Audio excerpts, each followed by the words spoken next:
तालाबों नहरों पर काबिज अफराद दस्तबरदार हो जाएं वरना हाइड्रा तामीरात को कर देगी मुनहदिम। तेलंगाना के वज़ीर आला रविंद्र रेड्डी का दो टोक इंतबाह। तेलंगाना के वज़ीर आला रविंद्र रेड्डी ने वादे किया है कि जिन अफराद ने तालाबों नहरों पर कब्जा कर रखा है वो ख्वाह कितने ही बड़े क्यों ना हो, वो खुद ही उससे दस्तबरदार हो जाएं, बसूरत दीगर हाइड्रा उसको मुनहदिम कर देगी।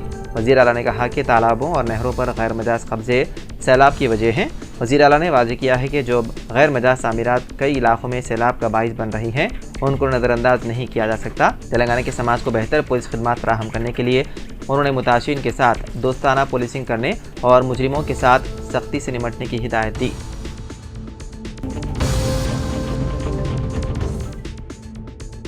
तेलंगाना के वज़ीर आला रविंद्र रेड्डी ने कहा कि जारिया साल के अवाखिर तक 35,000 से ज़ायद मुलाजिमतों पर तकर्रुरात किए जाएंगे। उन्होंने आज सुबह तेलंगाना पुलिस एकेडमी में ट्रेनिंग मुकम्मल करने वाले सब इंस्पेक्टर्स, रिजर्व पुलिस और ASIs की पासिंग आउट परेड का जायजा लिया। उन्होंने पुलिस की परेड की सलामी ली। एकेडमी में 547 सब इंस्पेक्टर की पासिंग आउट परेड हुई। 145 खवातीन समेत 547 सब इंस्पेक्टर की तरबियत की तकमील के बाद यह परेड मुनक़िद की गई। उन्होंने याद दिलाया कि रियासत में कांग्रेस हुकूमत के इक़्तिदार में आने के बाद अंदरून 90 दिन 30,000 नौजवानों को तकर्रुरात के दस्तावेज़ात हवाले किए गए।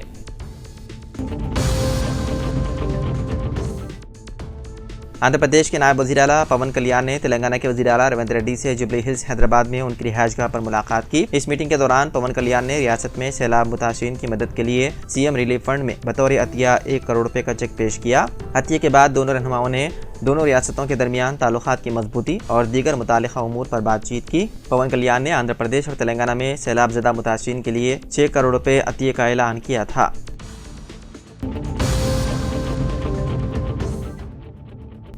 जम्मू कश्मीर इंतखाबात में रियासती बीजेपी के नायब सदर का आज़ाद उम्मीदवार के तौर पर इलेक्शन लड़ने का ऐलान। जम्मू कश्मीर बीजेपी के रियासती नायब सदर पवन कुमार खजूरिया इस बात से नाराज़ हो गए कि पार्टी ने उन्हें उम्मीदवार नहीं बनाया। खजूरिया ने ऐलान किया है कि वो आज़ाद उम्मीदवार के तौर पर इंतखाबी मैदान में उतरेंगे। रिपोर्ट के मुताबिक खजूरिया चारशंबे को उधमपुर ईस्ट से आज़ाद उम्मीदवार के तौर पर अपना पर्चे नामजदगी करेंगे दाखिल।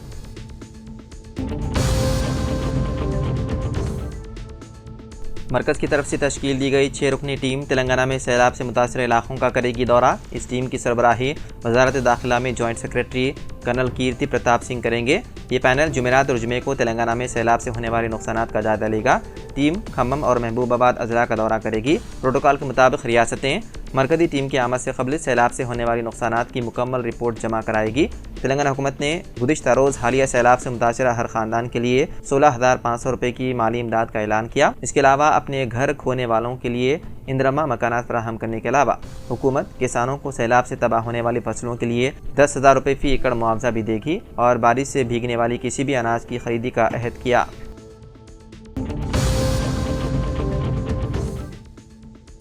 कर्नाटक के चिकमगलूर के एक सरकारी अस्पताल में डॉक्टर पर हमले के इल्ज़ाम में खातून समेत 2 अफराद को कर लिया गया गिरफ्तार। बताया जाता है कि अरशद नामी शख्स को जख्मी हालत में अस्पताल में दाखिल कराया गया था। इस दौरान मरीज के साथ काफ़ी तादाद में उसके रिश्तेदार की मौजूदगी पर ऑर्थोपेडिक डॉक्टर ने एतराज़ किया, जिस पर इरशाद के रिश्तेदार तस्लीमा और डॉक्टर के दरमियान बहस हो गई और बात हाथापाई तक पहुँच गई। खातून ने डॉक्टर पर चप्पल से हमला किया। इस वाक़े के खिलाफ डॉक्टरों और स्टाफ ने ड्यूटी का बाइकआउट करते हुए धरना दिया और हमलावर के खिलाफ कार्रवाई करने का मुतालबा किया। एहतजाज करने वालों ने रैली की शक्ल में पुलिस स्टेशन पहुंच गए। उनकी तायद में बजरंग दल और जाफरानी तंजीमों के कारकुन भी शामिल हो गए। बाददा पुलिस ने दोनों के खिलाफ केस दर्ज करके गिरफ्तार कर लिया। दूसरी तरफ तस्लीमा ने जवाबी शिकायत दर्ज कराई, जिसमें डॉक्टर वेंकटेश पर उनके साथ नादिबा जुबान का इस्तेमाल करने और गाली गलौज करने का इल्ज़ाम है। उसके बाद मुस्लिम लीडर्स पुलिस स्टेशन के सामने जमा हो गए। पुलिस ने इस सिलसिले में भी शिकायत दर्ज कर ली।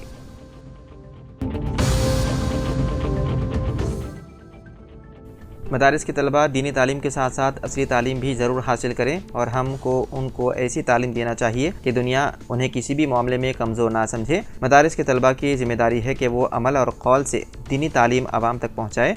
ज़ुबान की बहुत अहमियत होती है। आज मुसलमानों की ज़ुबान को लेकर कई गलत फहमियाँ फैलाई जा रही हैं कि वो गुस्से वाले और झगड़ालू होते हैं। इस गलत फहमी को दूर करने के लिए हमको अमली इक़दाम करना चाहिए। हमको अपनी बात रखने के लिए हमेशा नरम लहजा इख्तियार करना चाहिए। हमारी शख्सियत से लोग मुतासिर होना चाहिए।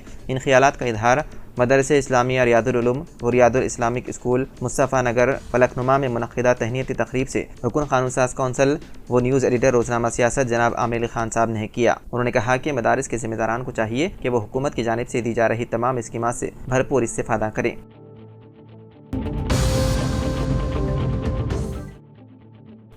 गोदावरी नदी भद्राचलम में खतरे का पहला निशान पार कर गई और इंतजामिया की जानिब से पहली वार्निंग जारी कर दी गई। खतरे का पहला निशान 43 फीट है, जबकि गुज़िश्ता रोज़ गोदावरी की सतह आब 45.50 फीट रिकॉर्ड की गई। गोदावरी से अब तक जुमला 10.32 लाख क्यूसिक पानी का अखराज किया गया। जिला कलेक्टर जितेश वी पाटिल ने मुतला किया कि गोदावरी में पानी का बहाव तेज हो गया है और उसके आबगिर इलाकों में शदीद बारिश के पेश नज़र गोदावरी की सतह आब में मजीद इजाफा भी हो सकता है। उन्होंने गोदावरी नदी के किनारों पर मौजूद गाँवों के मकीनों से कहा कि वो चौकस रहें और दरिया से दूरी बरकरार रखें।